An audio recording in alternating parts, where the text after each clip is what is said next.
Olá, meus amigos e minhas amigas. Iniciamos o vídeo de hoje falando sobre mais uma noite de ataques russos contra a Ucrânia. Segundo o governador da região de Kirovohrad, Andriy Raikovich, uma ofensiva russa com drones durante a noite atingiu um prédio na cidade de Dolinska, no centro da Ucrânia. Raikovich descreveu a noite como bem difícil para a região e confirmou que um drone inimigo atingiu um edifício de vários andares na cidade. O exército ucraniano disse que a Rússia lançou 176 drones nessa ofensiva de larga escala. Desse total, a defesa aérea da Ucrânia teria conseguido derrubar 103 drones, enquanto 67 não chegaram ao seu alvo, provavelmente devido a contramedidas eletrônicas. Sobre os 6 restantes, o comunicado não especifica o que aconteceu, mas confirma que as regiões de Kirovohrad, Kharkiv, Kiev e Cherkasy foram afetadas. E em Kiev, segundo o prefeito Vitaly Klitschko, destroços de drones caíram em um dos distritos da capital, causando um incêndio em uma instalação industrial. Mudando de cenário agora para a linha de frente, os russos continuam pressionando o oeste de Kurakov, especialmente nas áreas de Oleksivka, Konstantinopil, Ulakli, Andrivka e Dakne. Um ataque mecanizado de aproximadamente um batalhão russo foi registrado na região de Batari e Ulakli. Segundo fontes ucranianas, essa ofensiva envolveu cerca de 40 veículos blindados e 250 soldados russos. Os ucranianos relatam que fizeram forte resistência impondo baixas aos russos, mas que mesmo assim eles conseguiram tomar Zelenivka e avançar ao longo da rodovia H15, que liga Kurakov a Dakne e Konstantinopil. Indo para o núcleo diplomático, Estados Unidos e Rússia chegaram a um acordo para continuar as negociações sobre o fim da guerra na Ucrânia. Isso aconteceu numa reunião em Riad, na Arábia Saudita, e quem confirmou foi um representante do governo americano. Só que enquanto isso, Kiev e seus aliados na Europa estão de olho, bem preocupados com o que pode sair desse papo. A porta-voz do Departamento de Estado dos Estados Unidos, Tammy Bruce, disse que os dois lados decidiram criar equipes de alto nível para começar a trabalhar num jeito de acabar com o conflito. A ideia, segundo ela, é encontrar uma solução que seja duradoura e aceitável para todo mundo. Já do lado russo, Yuri Ukakov, um dos principais negociadores de Moscou, disse que foi uma conversa séria e que todos os assuntos importantes foram discutidos ao longo das mais de 4 horas de reunião. Agora, o grande medo da Ucrânia e dos países europeus é que Trump acabe fechando um acordo rápido com Putin que favoreça Moscou.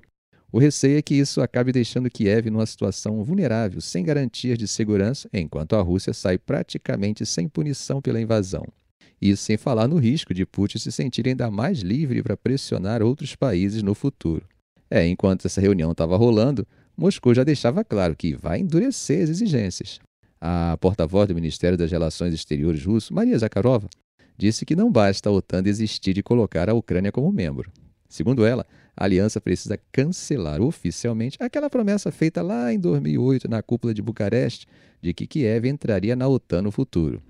Só para vocês lembrarem o contexto, naquela época, em 2008, durante a cúpula de Bucareste, a OTAN anunciou que tanto a Ucrânia quanto a Geórgia iriam, em algum momento no futuro, entrar para a aliança. A declaração foi resultado de um impasse entre os Estados Unidos, que defendiam a entrada dos dois países, e França e Alemanha, que temiam que isso aumentasse a tensão com a Rússia. Segundo Zakharova, se a promessa não for cancelada, essa questão vai continuar envenenando o clima na Europa. Além disso, ela defende que a Ucrânia volte à posição que adotou em 1990, quando declarou soberania ao se separar da União Soviética. Na época, Kiev afirmou que seria um Estado permanentemente neutro, que não faria parte de alianças militares e que permaneceria sem armas nucleares. Para Moscou, essa seria a melhor garantia de segurança para a Ucrânia, né? Zakharova também disse que nem a entrada do país na OTAN, nem a presença de forças ocidentais na região sob o pretexto de uma missão de paz dariam a Kiev uma segurança real. Por enquanto, ninguém do lado ucraniano, da OTAN ou dos Estados Unidos respondeu a essa nova exigência russa. Mas a gente sabe que Zelensky sempre bate na tecla de que entrar na OTAN é a única garantia real de que a Ucrânia vai conseguir se manter independente e segura contra Moscou. Mas pelo andar das negociações, parece que essa postura de Kiev vai ficar para trás. Agora, falando sobre os Estados Unidos, Tammy Bruce deixou bem claro que Trump quer acabar com a guerra e que os Estados Unidos estão usando seu peso internacional para aproximar os dois lados. Segundo ela, Trump seria o único líder no mundo hoje capaz de convencer Kiev e Moscou a chegarem a um acordo. Além disso, tanto os Estados Unidos quanto a Rússia concordaram em continuar conversando sobre questões que afetam diretamente a relação entre os dois países. O Kremlin já vinha dizendo que, no governo de Biden, as relações estavam no pior nível possível, e agora parece que há um interesse em tentar mudar isso. O Ushakov até mencionou que falaram sobre um possível encontro entre Trump e Putin, mas disse que, por enquanto, isso não deve acontecer já na próxima semana. Mas claro, nem todo mundo está achando isso positivo, né? Tem gente dizendo que, ao descartar a entrada da Ucrânia na OTAN e sugerir que Kiev recuperar todos os territórios perdidos é uma ilusão, Trump já estaria fazendo concessões antes mesmo de qualquer negociação concreta. Do lado de Washington, a justificativa é que isso é apenas um reconhecimento da realidade atual. Gente, parte dessa situação da Europa está na sua dificuldade de, sem os Estados Unidos, continuar bancando a ideia de força que normalmente a OTAN passa. Ou seja, os líderes europeus estão numa encruzilhada. Eles precisam aumentar rapidamente os gastos militares para tentar se impor e tornar o risco de uma agressão muito alto para ser exercido por um Estado agressor. Nesse caso, claro, especificamente a Rússia. O problema é que eles enfrentam restrições orçamentárias que acabam complicando esse processo. Ontem, Macron reuniu vários chefes de governo em Paris para discutir justamente isso. Uma das ideias que pode ter sido colocada na mesa é a criação de um esquema de empréstimos conjuntos, algo que ajudaria os países a reforçarem suas forças armadas enquanto dividem o peso financeiro desse esforço. Agora, claro, uma proposta dessa não sai do papel da noite para o dia. A ideia poderia ser baseada no modelo do Mecanismo de Recuperação e Resiliência, aquele fundo de 650 bilhões de euros criado em 2021 para lidar com os impactos econômicos da pandemia de Covid. Mas tem um problema. Diferente do fundo da pandemia, que foi criado para uma situação pontual, um esquema de financiamento para a defesa teria que sustentar um esforço contínuo, enquanto a Europa continuar vendo ameaças militares em suas fronteiras. Se os países da União Europeia e o Reino Unido decidirem elevar os gastos militares para 3% do PIB, hoje a média está perto de 2%. Isso significaria, um custo a mais de 230 bilhões de euros por ano. E mesmo que nem tudo seja financiado por empréstimos conjuntos, ainda assim seria uma despesa bem pesada. E aí um dos primeiros desafios seria definir exatamente onde esse dinheiro seria usado. O foco provavelmente estaria em facilitar compras de equipamentos militares e fortalecer a indústria de defesa europeia, e não, por exemplo, em despesas rotineiras como a alimentação de tropas. Mas aí entra outro problema. Evitar que cada país tente puxar mais investimentos para suas próprias indústrias nacionais, o que poderia travar o processo. Além disso, nem todos os países da União Europeia estariam dispostos a apoiar essa iniciativa. Estados-membros que mantêm relações mais próximas com Moscou, como Hungria e Eslováquia, podem acabar não querendo entrar nessa. Já países que estão mais distantes da região de fronteira com a Rússia, como a Espanha, também podem não ver tanta urgência em um esquema desses. A posição da Itália ainda é uma incógnita. Agora, tem um ponto bem importante. Um plano desse, só faria sentido se França e Alemanha toparem entrar, E mais, seria bem mais eficiente se o Reino Unido também participasse, já que Londres continua sendo um ator militar importante na Europa, mesmo fora da União Europeia. Mas aí surge outra questão. Se países de fora da União Europeia forem incluídos, será que a Comissão Europeia ainda poderia ser a responsável por emitir essa dívida?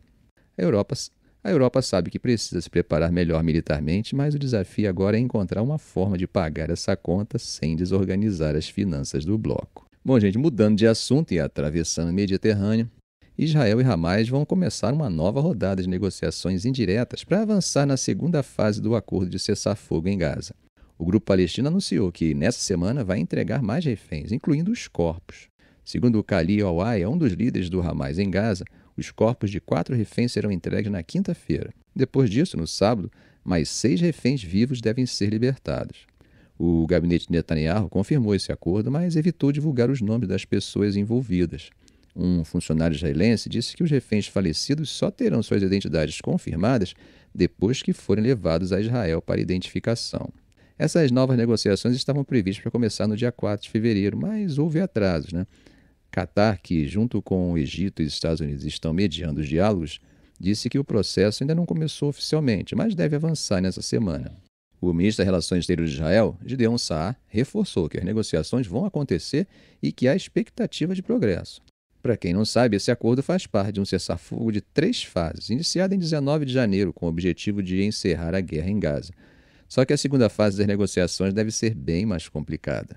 Além da libertação dos reféns, entram em pauta questões sobre o futuro da faixa de Gaza após o conflito, um ponto onde Israel e Hamas têm posições completamente opostas. Saar já avisou que Israel não vai aceitar a permanência do Hamas no controle da região. Mas, ao mesmo tempo, ele disse que, se houver um diálogo construtivo e com perspectiva de um acordo, o cessar-fogo pode ser estendido. Enquanto essas negociações continuam, Israel anunciou que vai permitir a entrada de casas móveis em Gaza para ajudar aqueles que ficaram desabrigados no inverno. O Hamas vinha acusando Israel de atrasar essa entrega e chegou a ameaçar suspender a libertação de reféns se isso não fosse resolvido. Agora, além da guerra, um novo debate está surgindo, né? O futuro dos palestinos em Gaza. Como já comentamos aqui no canal, Trump sugeriu que os palestinos fossem realocados e que a faixa de Gaza fosse transformada num grande projeto imobiliário sob o controle dos Estados Unidos. Essa ideia foi rejeitada por grupos palestinos, países árabes e aliados ocidentais, que consideram isso uma forma de limpeza étnica. Logo, gente, crime de guerra. Por outro lado, Israel tem argumentado que os palestinos que quiserem sair da faixa de Gaza deveriam ter essa opção. O ministro da Defesa, Israel Katz, anunciou que está criando uma unidade dentro do seu ministério para facilitar a saída de palestinos que quiserem se mudar para outros países. Ficamos por aqui. Se esse vídeo foi útil a você, faça um comentário, compartilhe em suas redes sociais, dê um like. E é claro, se ainda não for inscrito, inscreva-se no canal e ative o sininho para não perder os próximos vídeos. Ok, gente? Um grande abraço do professor Arão Alves.